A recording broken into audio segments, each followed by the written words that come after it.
राजनीति में आप कितनी भी बड़ी हैसियत रखते हो, लेकिन एक वक्त जरूर आ जाता है जब आप जनता की नजरों पे अपनी इज्जत खो देते हैं। और ऐसे तमाम नमूने भारतीय इतिहास में, आपको राजनीतिक इतिहास को आप पढ़ेंगे, तमाम ऐसे उदाहरण आपके सामने मिल जाएंगे। लेकिन मैं उन उदाहरण की बात नहीं करता। आज मैं जो बात करने जा रहा हूं वो है दारा सिंह चौहान की। दारा सिंह चौहान घोसी उत्तर प्रदेश की जो विधानसभा सीट है, वहां पर उपचुनाव के नतीजे आ जाए हैं और उसमें उनको हार का सामना करना पड़ा है। उनको समाजवादी पार्टी के उम्मीदवार सुधाकर सिंह ने जो हरा दिया। 30 सालों में पहली बार दारा सिंह चौहान को इतनी बड़ी राजनीतिक हार देखने को मिली है। लेकिन इसका कारण क्या है? कारण तो इसके तमाम है। उनकी दल बदल वाली राजनीति, इंडिया गठबंधन का एक साथ होना, मुख्तार अंसारी परिवार का फैक्टर, बीएसपी का चुनाव न लड़ना और वहां पर लोकल और बनाम बाहरी कैंडिडेट का ये फासला वोटर्स के मन में, ये सब उसके कारण है जिसकी वजह से घोसी उपचुनाव में बीजेपी को हार का सामना करना पड़ा है। लेकिन मैं आपको बता दूं कि 1996 में बसपा से अपना राजनीतिक सफर करने वाले दारा सिंह चौहान पिछड़ी जाति के एक बड़े नेता थे। हर पार्टी में इनकी तगड़ी पैठ थी, बड़े बड़े लीडर से इनके संपर्क हुआ करते थे। ये आजमगढ़ के रहने वाले हैं। लेकिन ऐसा क्या हुआ कि आज 30 सालों के बाद उनकी छवि उन्हीं के विधानसभा सीट से वो हार गए चुनाव। उसी सीट पे उन्होंने ठीक 1 साल पहले यानी कि 2020 उत्तर प्रदेश के विधानसभा चुनाव में वो समाजवादी पार्टी की टिकट से चुनाव लड़े और वहां की जनता ने उनको जिताकर विधानसभा भी भेजा।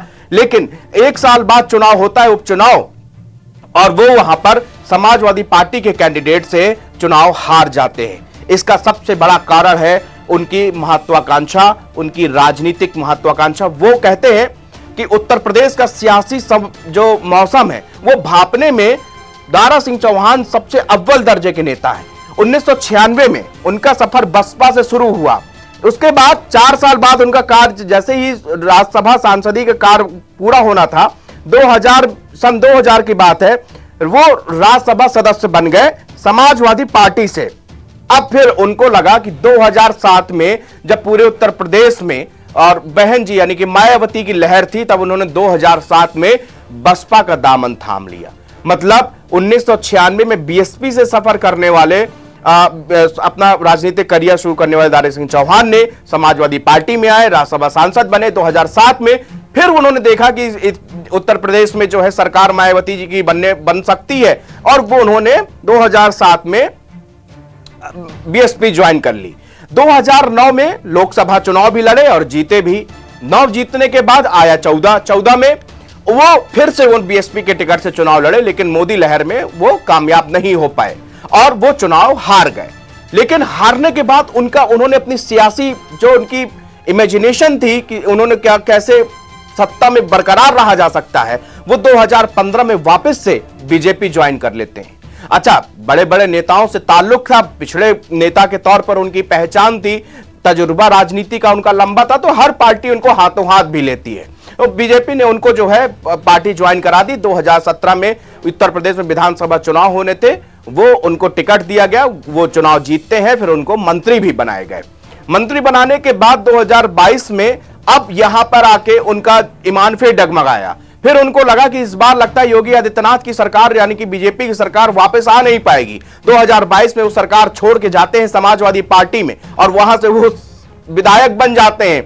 लेकिन यहां पर वो गच्चा खा जाते हैं। गच्चा इसलिए खा गए क्योंकि वो विधायक तो बन गए, लेकिन सरकार जो है समाजवादी पार्टी की नहीं आई और उसी की वजह से फिर उन्होंने समाजवादी पार्टी से अपना पार्टी बदलकर बीजेपी आए। इसी कारण घोसी में जो है उपचुनाव हो रहे थे। लेकिन इधर पे अब जनता वहां की अकता गई थी, परेशान हो गई थी। हर साल उपचुनाव होना या किसी भी कैंडिडेट का जिसको वो जिता के भेज रहे हैं, कितना जायज है कि वो उन क्षेत्र की जनता का विश्वास खो गए। उनको जिताया गया इसलिए कि वो जाके लोग वहां की बिजली, सड़क, पानी, रोजगार, मनरेगा, ये जो मूलभूत चीजें हैं, इनकी बात वो विधानसभा में उठाएंगे। लेकिन जनाब तो अपना राजनीतिक करियर को और बढ़ाने में बिजी थे, तो जनता ने भी इस बात सबक उनको सिखा दिया।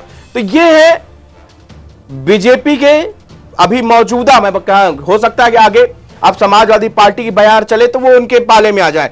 हो सकता है कि आपको अगले लोकसभा चुनाव 2000 अगले साल होने वाला है, वो इंडिया गठबंधन अगर बनता है, सीटों की शेयरिंग होती है, वो तब की बात है, तो हो सकता है फिर वो पाला बदल ले, क्योंकि उनको आदत है और इसी कारण से वो आज घोसी की जनता का जो है वो भरोसा हार चुके हैं।